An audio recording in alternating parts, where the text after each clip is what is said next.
Part 2. We put it all back together. Compressor is looking like this. It actually engaged, but now we're getting these readings where we have, that's where a typical R22 would read on your gauge, but on this side it's really low.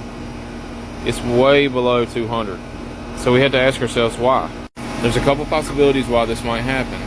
If you get to the job, you're likely to run into some trash like this where you can't read nothing. The reason I look at that sticker is because I want to know what the run load amps is. When this compressor or unit is running, I want to know how many amps this compressor is supposed to run.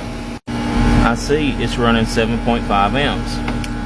But that's the total amount of amps on a whole unit, not just the compressor. So I need to look at just the compressor wire to find out about just the compressor. Just the compressor is running at 4 amps. Well, what does this tell us by looking at the unit? Well, what it tells us is, first thing, we can't see the run load amps, the RLA. That'll tell us a lot of information, but we don't got it. So what we had to do is go off our experience. Experience says 4 amps on the compressor is not very much. Considering how low the head pressure is, that these pressures are likely off. We've seen that there's an egg-shaped compressor. Well, that egg-shaped compressor is a reciprocating compressor and it's got valves in it.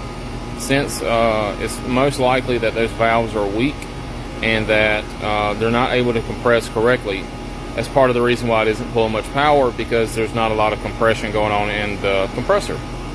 So it tells me that I could check the superheat and subcooling and it's probably going to be off.